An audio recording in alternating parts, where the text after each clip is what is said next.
At the time this discussion took place, I said that yes, we would have a greater breakdown if the measure went forward. That's what the language says. Whether a greater breakdown would be provided if the measure goes forward. And I understood that to mean if the measure goes forward, meaning if the measure wins. When the measure wins, then we'll be in a position to actually begin to get harder numbers. However, having said that, we have put up on the city's website, as of close of business yesterday, as I promised, we did put up a series of 20 frequently asked questions about the measure. In the frequently asked questions section, we called out which were the projects that staff would recommend to the council when it is time for the council to make that determination, which is premature at this time. But we don't want to hide the ball. We're going to tell you now what we're going to recommend, and I'm going to repeat it right now. It's on the website if you need to look at it in writing. Here's what we're going to recommend. We're going to recommend $5 million for a pool. Let me be clear.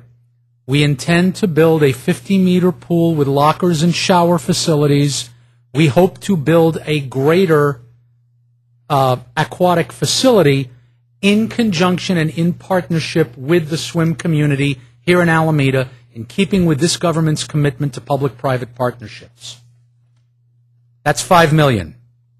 We agreed, based on council's motion on that night, to add $1 million for a lighted, all-weather, multi-purpose playing field, not $1.9 million, as has been reported in certain reports that purport to be city documents but are not actually city documents. $1 million for a lighted, multi-purpose, all-weather playing field, and again, challenging the sports community to come up with the balance of the funds, which are estimated to be a total of 1.9. So that's 5 for the pool, 1 for the multi-purpose field, that's 6.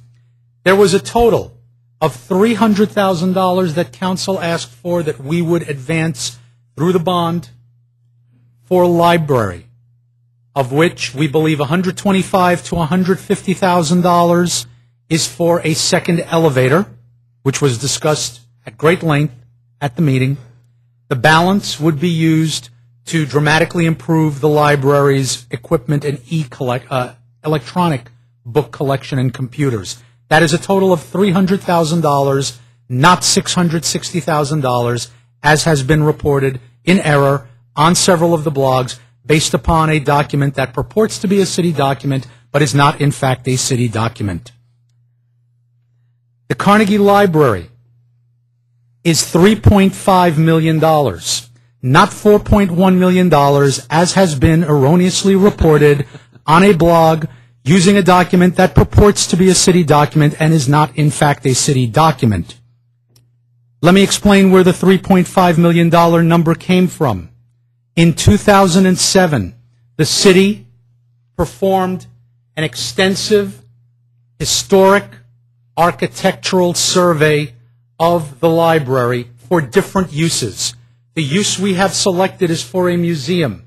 That penciled with a contingency for cost overruns to $3.5 million, maybe a little bit more, between 3.5 and 3.6.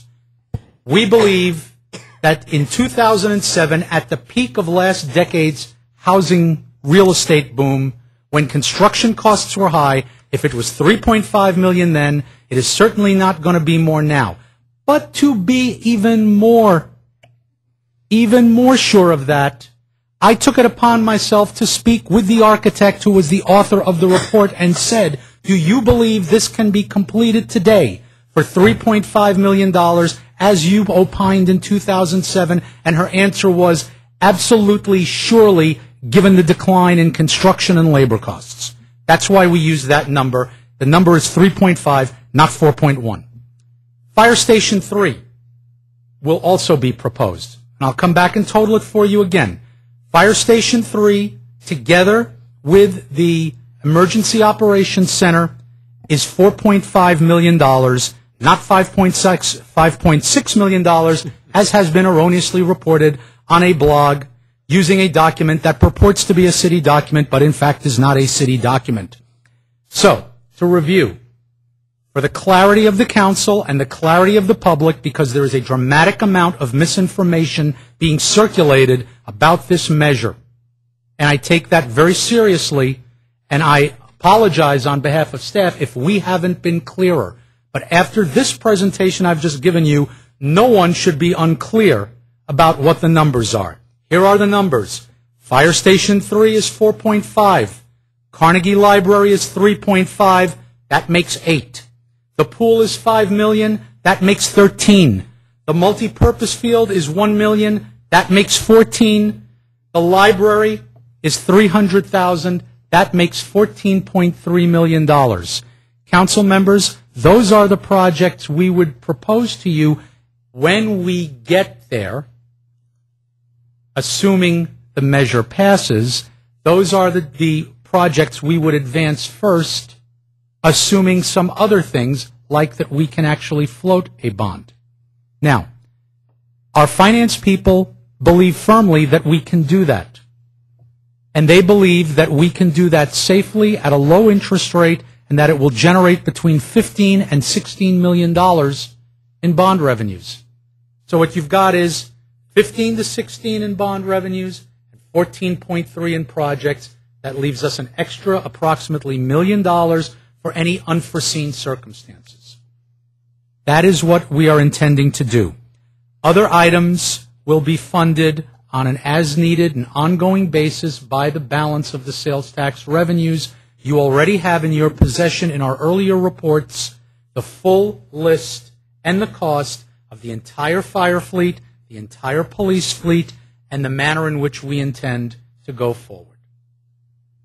So I hope that clarifies this for everybody, and I would urge everyone to go to our website, look at the frequently asked questions, and if you have any further questions, please feel free to contact me directly, and I will personally answer all questions regarding this measure. We will be completely transparent with this measure, and we will not make promises we cannot keep.